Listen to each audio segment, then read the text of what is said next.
आज चूंकि संसदीय दल की मीटिंग में नेता चुन लिया गया है, अब जो समर्थन पत्र है वो राष्ट्रपति को सौंपने के लिए काफिला आगे बढ़ चुका है और अब पहुंचेंगे तो फिर आगे जो शपथ ग्रहण का कार्यक्रम होता है, जो अलग अलग राज्यों से मेहमान आते हैं, खास और आम हर किसी को इंतजार उन तस्वीरों का है।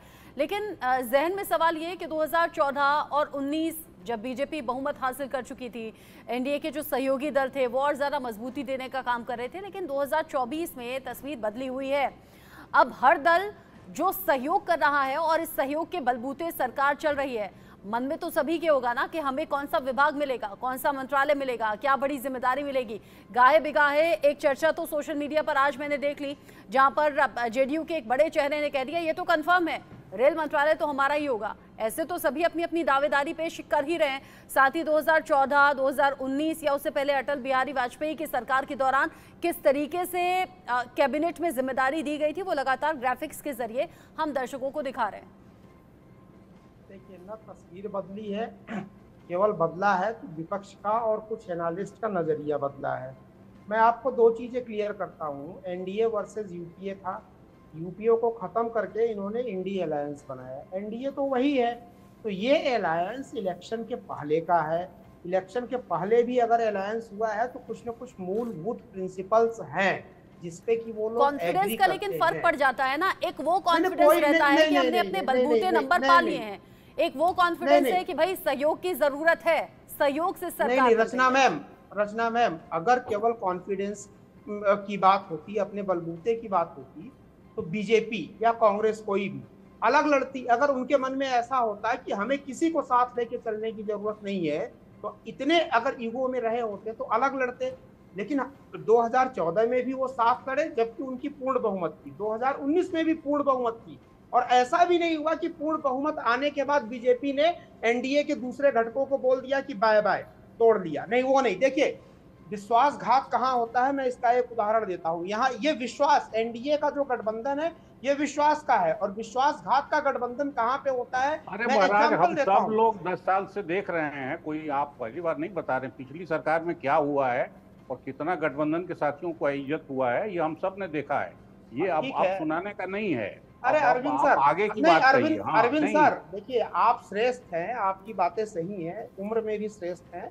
मैं ये बोल रहा हूं यही इसी नीतीश कुमार को, इसी जेडीयू को क्या किया था, इसी शिवसेना को क्या किया, इसलिए वो सब अब मत कहिए। आप ये शिवसेना, शिवसेना के उद्धव ठाकरे का क्या उद्धव ठाकरे से गठबंधन कर रहे हैं? शिंदे से ही कर रहे हैं ना।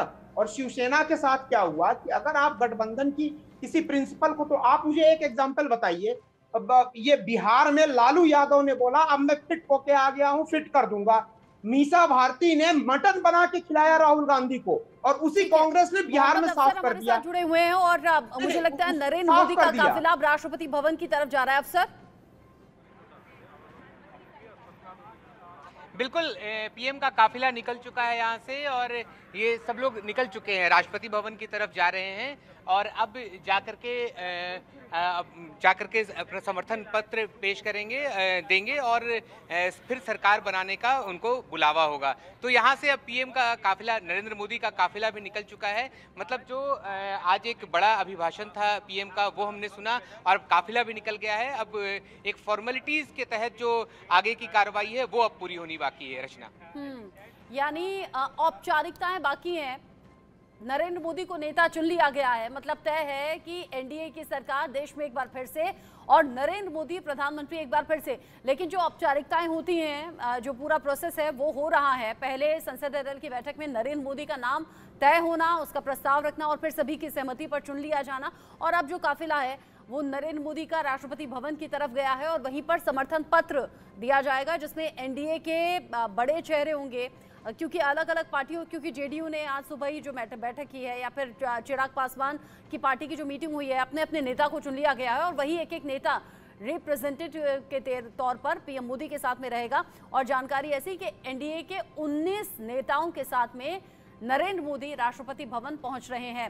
अफसर, जैसे ही कुछ और अपडेट आएगा आप दोबारा से बताइएगा, तो दोबारा से लौटेंगे आपके पास में। अभी फिलहाल किसको क्या मंत्रालय मिल सकता है, कैबिनेट में किस किस को बड़ी जिम्मेदारी मिल सकती है, और किसकी उम्मीदें क्या क्या है, इसको लेकर हम बात कर रहे हैं। कि मिश्रा जी, अपनी बात पूरी कर लीजिए आप।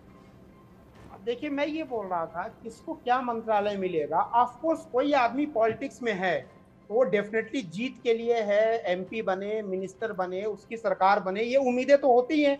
अगर ये उम्मीद ना हो तो कोई पॉलिटिक्स क्यों करेगा। और किसको क्या मंत्रालय मिलेगा ये एनडीए का गठबंधन अपना तय करेगा एज पर एक्सपर्टाइज।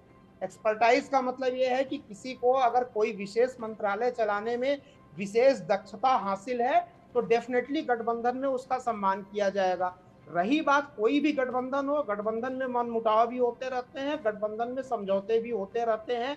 अगर डिरेल होता है तो उसको फिर से पटरी। देखिए, यही सारे एनालिस्ट है जो अभी इलेक्शन के पहले तक बोल रहे थे कि बीजेपी सरकार नहीं बना पाएगी। जो तस्वीर आज की सबसे ज्यादा वायरल है सोशल मीडिया पर वो है जो अभी अभी थोड़ी देर पहले टीवी स्क्रीन पर हम चला भी रहे थे, जिसमें नरेंद्र मोदी हैं, जिसमें चंद्रबाबू नायडू हैं और नीतीश कुमार हैं।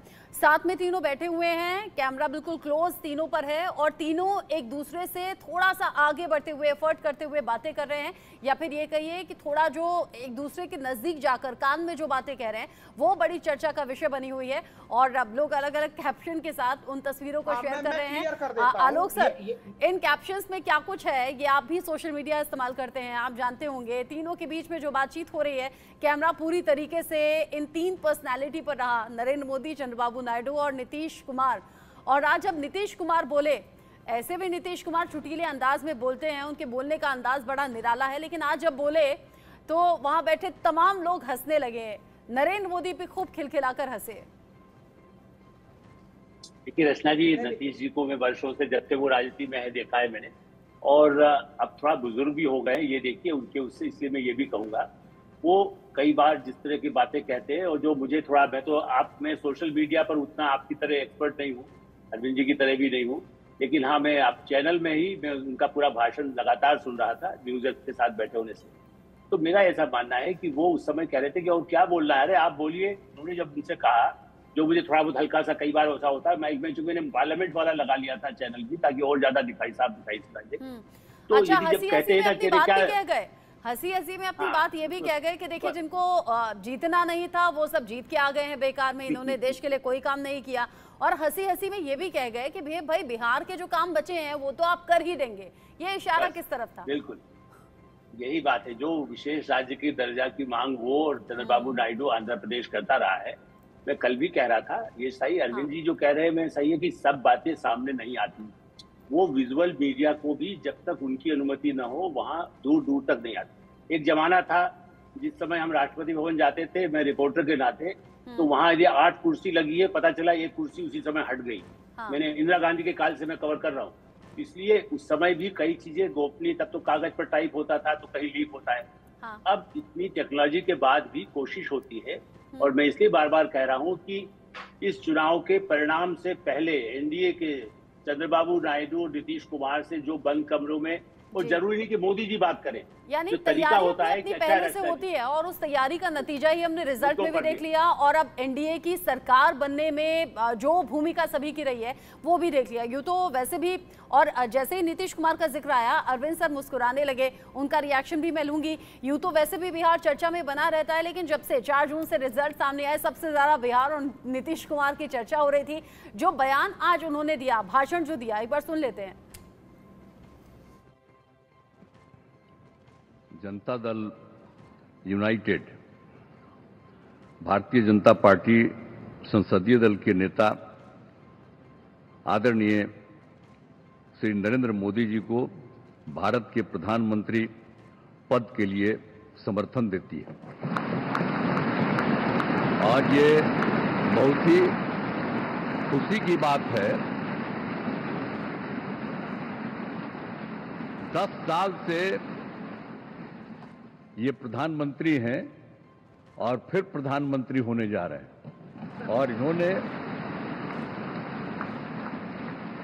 पूरे देश की सेवा की।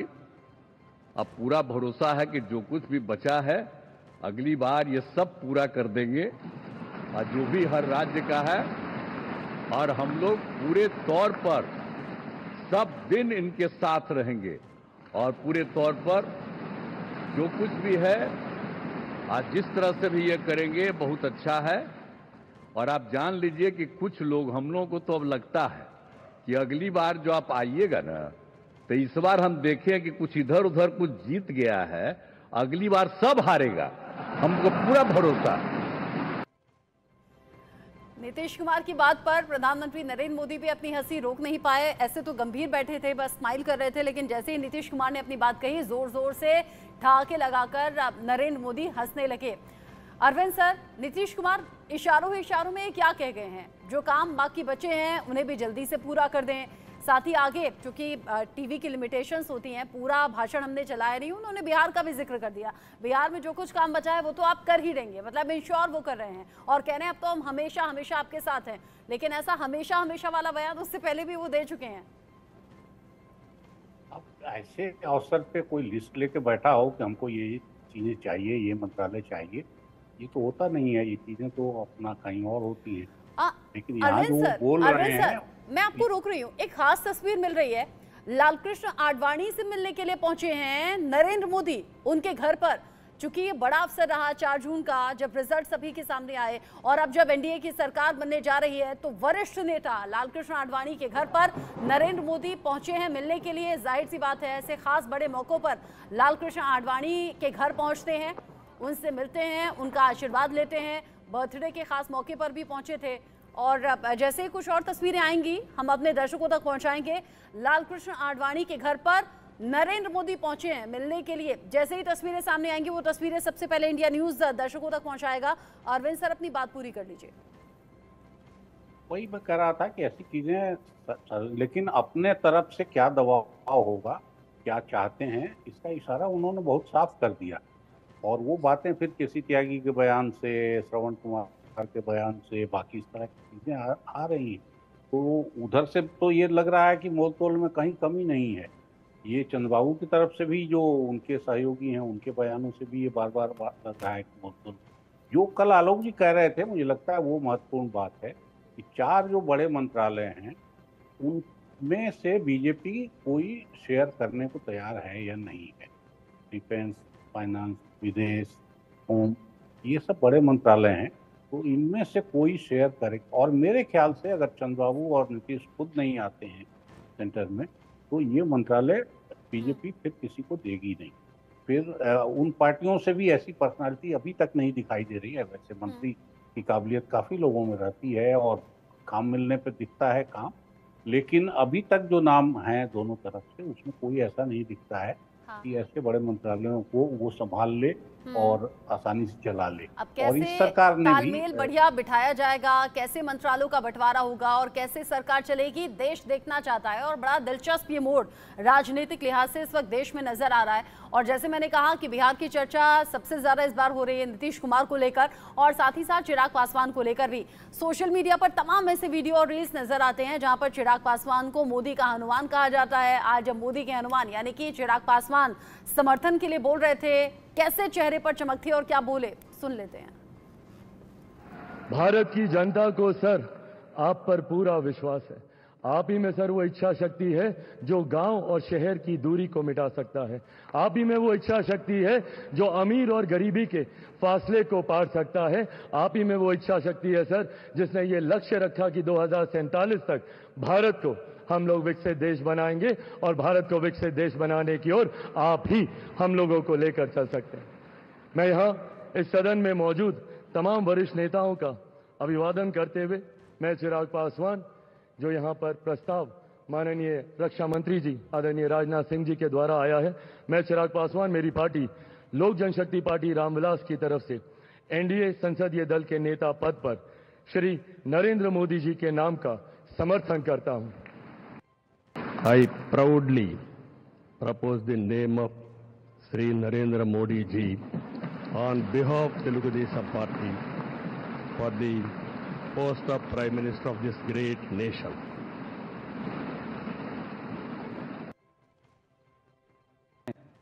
मेरी पार्टी हिंदुस्तानी अवाम मोर्चा सेकुलर की तरफ से एनडीए संसदीय दल के नेता पद पर श्री नरेंद्र मोदी जी को नाम का समर्थन करता हूं। और एक ही बात मैं कहना दोहराना चाहता हूं, हम उस वंश के लोग हैं जो 24 वर्ष, 24.5 वर्ष लगातार छेनी हथौड़ा लेकर के पर्वत को काटा पर्वत पुरुष दशरथ मांझी, दृढ़ इच्छा के धनी उसी परिवार के हम हैं और इसी आधार पर हम आश्वस्त करना चाहते हैं इस सदन को कि हम हर हालत में नरेंद्र मोदी जी के साथ और एनडीए के साथ रहेंगे, समर्थन करते हैं। बहुत बहुत धन्यवाद। माननीय रक्षा मंत्री श्री राजनाथ सिंह जी ने हम सबके समक्ष एक प्रस्ताव रखा है। मैं अपनी पार्टी, अपना दल की ओर से एनडीए संसदीय दल के नेता के पद पर माननीय प्रधानमंत्री श्री नरेंद्र मोदी जी के नाम का पूरे दिल से समर्थन करती हूं। माननीय प्रधानमंत्री जी, आपका ये पूरा एनडीए परिवार मजबूती के साथ आपके पीछे और आपके साथ खड़ा है। आप हमारा नेतृत्व करें। राष्ट्र निर्माण के हर संकल्प को पूरा करने के लिए हम सभी एकजुट होकर पूरी तत्परता से कार्य करेंगे। पार्टी के नेता समर्थन देते हुए जिसके जितने ज्यादा नंबर उसकी शायद उतनी मजबूत दावेदारी होगी। सभी नेताओं को हमने सुना, अनुभवी नेता, लेकिन चिराग पासवान जो वक्त के साथ साथ अनुभव भी ले रहे हैं और ज्यादा मैच्योर भी हो रहे हैं। उनके पिता अगर आज होते तो और ज्यादा खुशी उन्हें इन तस्वीरों को देखकर होती। मोदी के हनुमान का वो पूरा काम कर रहे हैं, सहयोग करते हुए नजर आ रहे हैं।